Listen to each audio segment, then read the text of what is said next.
सिवनी जिले की केवलारी विकास खंड अंतर्गत ग्राम उगली में एक युवक को कल गोली लगी थी रेत खदान के पास। इस संबंध में मैं एक बयान सुन रहा था एक अधिकारी का। वो कह रहे थे कि कोई चर्चा चल रही थी और उस दौरान गोली चल गई। अरे साहब, चर्चा नहीं चल रही थी, वहां पर आपसी संघर्ष हो रहा था, वर्चस्व की लड़ाई थी। अवैध उत्खनन में कौन कितना हिस्सेदार होगा, कौन यहां पर काम करेगा, उसको लेकर संघर्ष चल रहा था। और संघर्ष कुछ इस तरह से चल रहा था कि सार्वजनिक रूप से वहां हथियार लहराए जा रहे थे।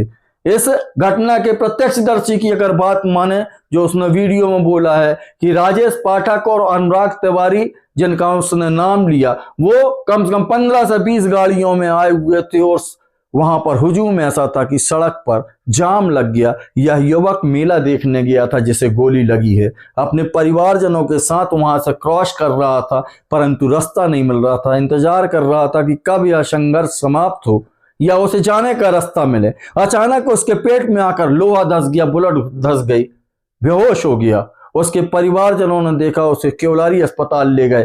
केवलारी के बाद उसे रेफर कर दिया गया सिवनी जिला चिकित्सालय, परंतु वहां पर भी उसे रिलीफ नहीं मिला तो उसे नागपुर भेज दिया गया। नागपुर भेजे जाने के बाद अभी वह अपने पेट में जो लोहा धंस गया था उसे निकलवाने के बाद अपने जख्मों को सहला रहा है और स्वास्थ्य लाभ ले रहा है। उसका कहीं कोई कसूर नहीं था, पर वह अस्पताल के बेड में डला हुआ है। दरअसल यह पूरा मामला अवैध रेत खनन को संचालित करने का है। रेत के अवैध परिवहन को लेकर जो कंपटीशन होता है उसकी लड़ाई चल रही थी। माइनिंग विभाग, जिसकी जवाबदारी है कि अवैध परिवहन, अवैध खनन को रोके, वह इन रसूखदारों की रखेल बनकर काम करता रहा है और शायद इसीलिए यह घटना इस क्षेत्र में होती है। याद होगा आपको, पिछली बार रेत के डंपर ने वहां पर एक व्यक्ति को ठोकर मारी थी, उसकी मौत हो गई थी, काफी हंगामा बरपा था, जनप्रतिनिधि भी आए थे, सरकारी अधिकारियों ने आश्वासन दिया था कि व्यवस्थाएं अच्छी कर ली जाएंगी, अवैध परिवहन को रोक दिया जाएगा। परंतु आज यह जो संघर्ष की परिणति है कि एक युवक जिसका इस घटना से कोई लेना देना नहीं था, उसे गोली लग गई। राजेश पाठक हैं कोई बालाघाट के, अनुराग तिवारी हैं जो उस रेत खदान की भूमि पूजन करने गए थे, उसका शुभारंभ करने गए थे। स्थानीय कोई राजा नाम का व्यक्ति है, उसके गुट के साथ इनकी चर्चाएं चल रही थी। चर्चाएं गहमा गहमी में परिवर्तित हो गई और वहां पर हथियार लहराए गए। जब युवक को गोली लगी और वह केवलारी की ओर अस्पताल जा रहा था, तब पुलिस उसे रास्ते में मिली। प्रत्यक्षदर्शी की बात को समझें तो, और उसके बाद पुलिस घटना स्थल में पहुंची। गोली चलने के 1 से 1.5 घंटे पहले तक वहां पर संघर्ष होता रहा, परंतु पुलिस को भनक नहीं लगी। उसके बाद लगातार पुलिस कार्रवाई कर रही है। ऐसा बताया जा रहा है कि इस मामले में अभी तक 3 लोगों को गिरफ्तार कर लिया गया है। अभी और संभावनाएं हैं, जांच की जा रही है। परंतु यह घटनाएं इस क्षेत्र में होती क्यों है? अवैध उत्खनन को रोका क्यों नहीं जाता? जहां पर खदानें स्वीकृत की गई हैं वहां पर उत्खनन नहीं होता। जहां पर भंडारण स्वीकृत किया गया वहां भंडारण नहीं होता। जिले में नहीं बल्कि पूरे आजू बाजू के जिलों में इस क्षेत्र से अवैध रूप से रेत का परिवहन किया जाता है बिना रॉयल्टी के, पर कार्रवाई आकर होती क्यों नहीं? इस क्षेत्र के लोगों का दर्द ऐसा है, वहां की सड़कें बिल्कुल जर्जर हो गई हैं इन भारी भरकम डंपरों के चलने के बाद। कई बार आंदोलन हुए, लोगों ने अपनी व्यथा सुनाई, पर उनकी व्यथा सुनने को कोई तैयार नहीं है। और अगर इसी तरह से सिवनी जिला जो शांति का टापू माना जाता है, बाहरी लोग आकर यहाँ अर्थ पिपासा में यहाँ के प्राकृतिक संसाधनों का दोहन करके लोगों को डरा धमका कर अगर इसी तरह से कार्य करते रहे तो शांति के टापू को ग्रहण लग जाएगा। वैसे भी अगर चर्चा करें तो 3 करोड़ की पुलिसियाई लूट, अभी उसकी जांच चालू हो, लगातार गिरफ्तारी हो रही है।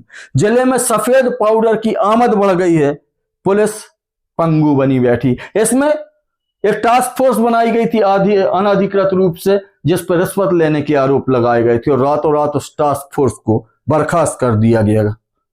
केवलारी के सर्पदंश घोटाला, लगभग 11 करोड़ का फर्जी घोटाला हुआ था। अभी तक इस मामले में 6 लोगों की गिरफ्तारी होना अभी शेष बताया जा रहा है। घनसौर में बरेला पावर प्लांट है, जहां पर राख परिवहन के नाम पर रोज गुंडागर्दी होती है। गाडरवाड़ा का एक ठेकेदार, सफेद पोश ठेकेदार राख रास्ते में गिराता हुआ, धुआं उड़ाता हुआ लगातार नियमों का बलात्कार कर रहा है। मूंग घोटाला, जो उपार्जन नीति के तहत मूंग खरीदी गई थी सिकमी नामा के नाम पर, बड़ा घोटाला हुआ, जांच रेंग रही है। अधोसंरचना के नाम पर करोड़ों रुपए के निर्माण कार्य कागजों में किए जाने की बात सामने आई थी, उसकी भी जांच हो रही है। कहां तक पहुंची नहीं मालूम। मेवाती ढाबा, लखनऊ के पास एक मेवाती ढाबा है जो बड़ी पैमाने पर हवाला का कारोबार करता है। जबलपुर के संघ कार्यालय से लेकर सिवनी के बड़े नेताओं और बड़े अधिकारियों तक इसकी भनक है, इसकी शिकायत है, इसकी जांच की मांग की गई, परंतु उसका कोई बाल बांका भी नहीं कर पाया। पूरे जिले के अंदर शराब ठेकेदार गांव गांव अवैध शराब का परिवहन कर रहे हैं, पर आबकारी विभाग और पुलिस विभाग सिर्फ अपनी रस्म अदायगी करके अपने कर्तव्यों की तीसीरी कर लेता है। संजय पाठक जो भाजपा के नेता हैं, उन्होंने सिवनी जिले में एक आदिवासी के नाम पर जमीन खरीदी है, उसकी जांच चल रही है, पर कैसी चल रही है क्या पता। मतलब अभी अभी ये कुछ घटनाक्रम ऐसे हुए हैं जो सिवनी के गौरवशाली इतिहास को कलंकित करने के लिए काफी हैं। हमारी तस्वीर और तकदीर, इस जिले की तस्वीर और तकदीर हमारे जनप्रतिनिधि और प्रशासनिक अधिकारियों के एक्शन में है, उनके व्यवहार में है। पर ये जो घटनाएं हो रही हैं, ये जिले के इतिहास को लगातार कलंकित कर रही हैं। केवलारी क्षेत्र में, बरघाट क्षेत्र में जो रेत की खदान है, इनमें लगातार जो गुंडागर्दी हो रही है, जो बाहरी लोग आकर आतंक कर रहे हैं, ना इनकी कोई आमद है पुलिस रिकॉर्ड में, ना ही कोई इतिहास है, बस आते हैं, ये इस क्षेत्र में अवैध उत्खनन करते हैं, अवैध परिवहन करते हैं और लोगों को डरा धमका कर अपना उल्लू सीधा करके चले जाते हैं।